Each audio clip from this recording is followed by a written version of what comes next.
Buenas noches para todos, espero que todos se encuentren muy bien. Vamos a dar inicio a esta clase, que es la clase número 4.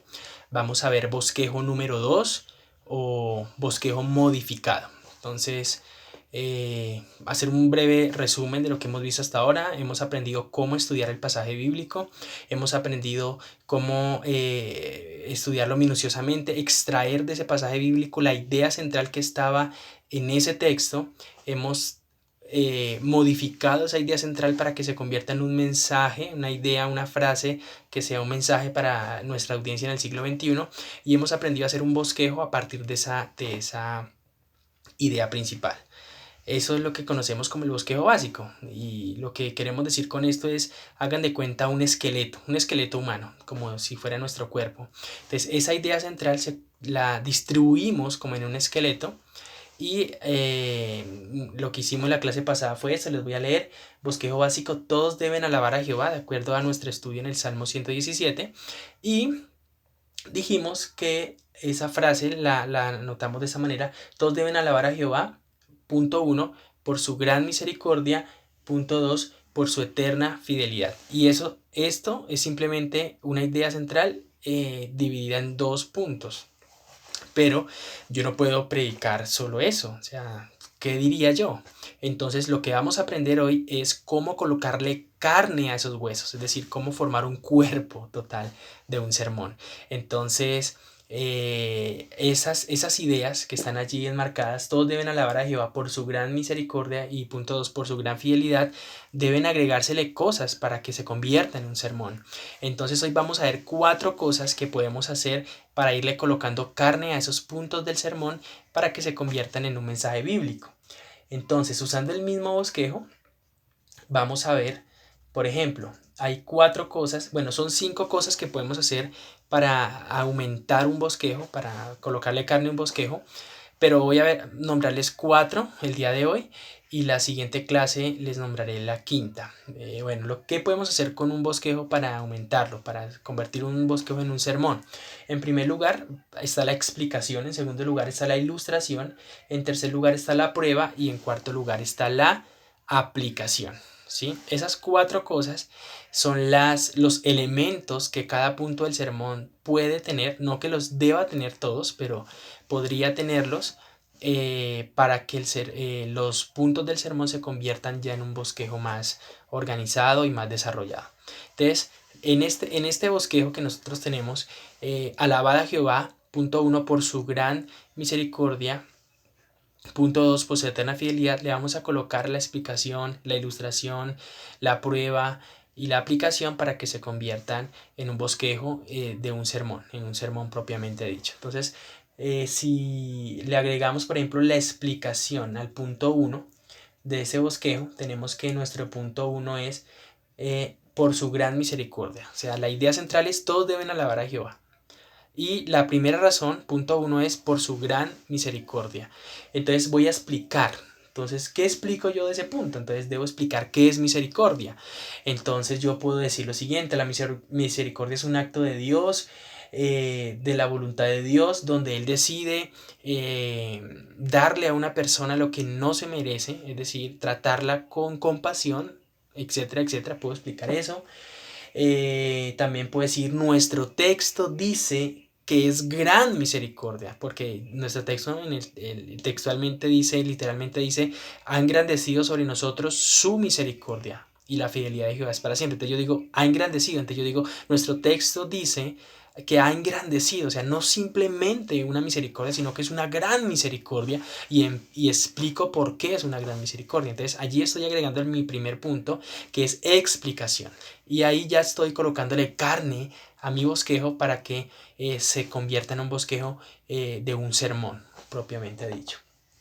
Lo siguiente que puedo hacer es ilustrar ese, ese punto. Entonces, no solamente voy a explicar mi punto, que el punto, se los repito, por su gran misericordia, no solo voy a explicar qué significa eso, sino que voy a ilustrar. La palabra ilustrar significa arrojar luz eh, sobre un texto bíblico, sobre una porción, sobre una idea. Entonces la ilustración me sirve para arrojar luz, para que haya un mayor entendimiento. para que haya una mayor comprensión.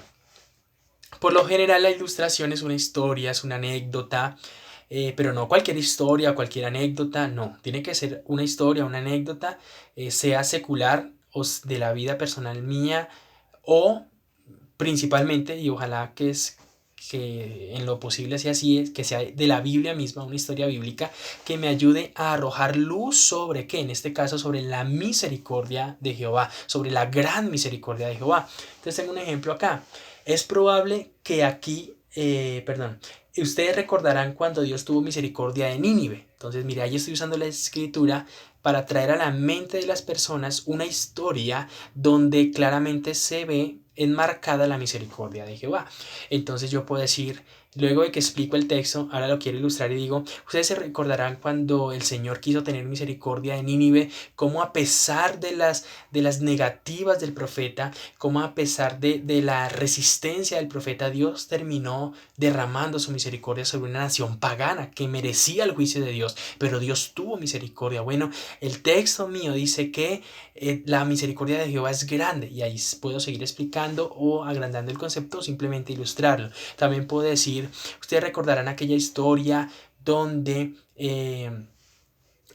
un hombre asesinó a la esposa de otro hombre, y esta niña, él la asesinó, él la violó, él la maltrató y finalmente la enterró y nadie encontró su cuerpo. En el juicio que esta persona en el juicio que esta persona llevó a cabo, el padre de esta niña que este hombre había asesinado era cristiano, y este hombre con lágrimas en los ojos le dijo, a pesar de que has traído un gran dolor a mi vida, a pesar de que has traído gran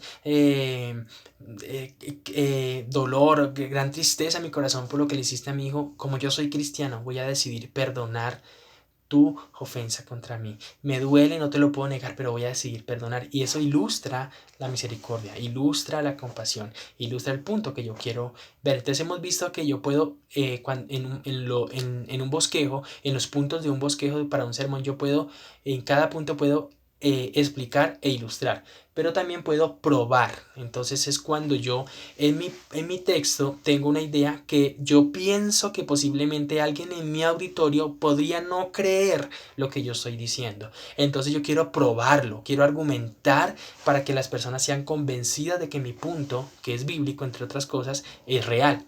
Y eso lo hacemos para que nuestro sermón sea más efectivo. Entonces la prueba yo la podría hacer por lo siguiente. Recuerden que estoy en el punto por su gran misericordia.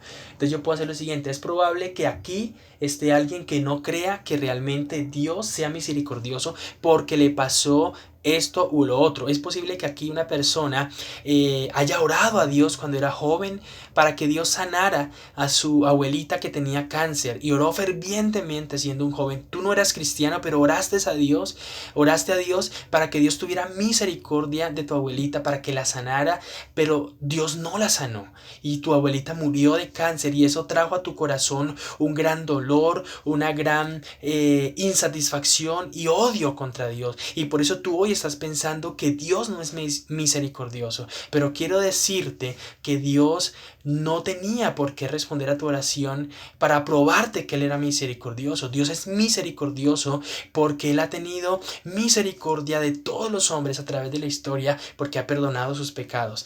Un ejemplo de esto es que Dios, hoy aquí en este lugar hay muchas personas que sus pecados han sido perdonados, y Dios puede perdonar tus pecados si tú te arrepientes y crees en Jesucristo. Que Dios no haya respondido tu oración cuando tú eres un joven no significa que Él no sea misericordioso. Y puedo seguir argumentando, por ejemplo, diciendo, sí, puede que tu abuelita haya muerto, pero ten presente que muy probablemente tu abuelita murió a los 100 años, cuando ya Dios le había regalado mucha vida. Entonces Dios le había dado misericordia, había derramado su misericordia sobre tu abuelita, dándole muchos años de vida. Eso también es una muestra de misericordia. Dios no tenía ninguna obligación de llenar a tu abuela de años, pero sin embargo lo hizo.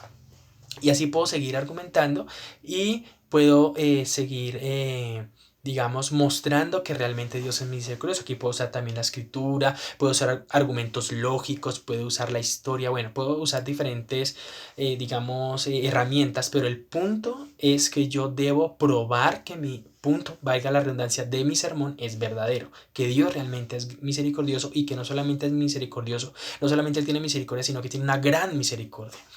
Y en cuarto lugar, yo puedo aplicar mi punto. Entonces, hemos visto que en ese punto, por su gran misericordia, yo lo puedo explicar, lo puedo ilustrar, lo puedo probar y lo puedo ahora aplicar.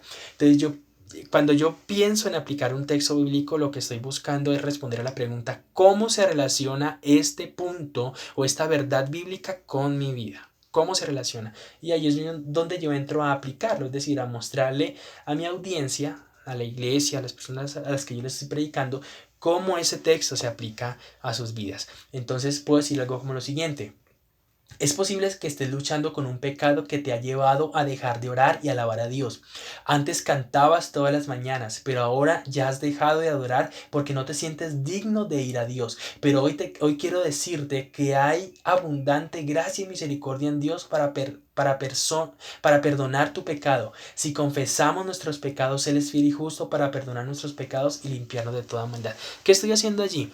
Básicamente estoy colocando a la persona en una situación donde ella puede sentirse identificada. Esta persona pecó, esta persona no quiere acercarse a Dios porque cree que no es digna de acercarse a Dios, pero yo le estoy diciendo, Dios es un Dios misericordia, Él te quiere perdonar y al final termino con un texto bíblico que literalmente dice que si yo confieso mis pecados, Dios me perdonará. Y de esta manera yo aplico la palabra de Dios. Entonces hemos visto que estas son cosas que yo puedo hacer con los puntos de mi sermón para ampliarlo, para volverlo un poco más grande, para que se convierta en un sermón. Hay una quinta cosa que yo puedo hacer para ampliar mi sermón, para colocarle carne a esos huesos y lo vamos a ver la siguiente clase, Dios mediante. Yo espero que esta breve instrucción que acabo de darles sea útil para que ustedes sepan cómo este bosquejo se va agrandando, se va convirtiendo en un sermón. Entonces no sé si ustedes han seguido todos los videos hasta ahora, se darán cuenta que hemos seguido como un orden lógico. Primero estudio el pasaje, del pasaje extraigo el significado correcto de ese texto bíblico, la redacto en una frase para el tiempo de la primera audiencia, es decir, las primeras personas que escucharon este mensaje, y esa frase la transformo para que se convierta en una frase para el siglo XXI. De esa frase desprendo un bosquejo básico, puede ser 2, 3 puntos, etcétera, dependiendo del texto bíblico, y ahora le estoy colocando carne a esos puntos de mi bosquejo y miren cómo lógicamente se va agrandando para convertirse en un sermón. Entonces espero que esto haya sido de ayuda, que sea edificación y que se pueda ser usado para que ustedes puedan dar gloria a Dios y puedan ser siervos fieles de Jesucristo. Recuerden que mi nombre es Edgar Ramos, estoy para servirles en lo que necesiten, pueden dejar sus comentarios en Facebook o en YouTube y nada, nos vemos en una siguiente oportunidad, el Señor les bendiga.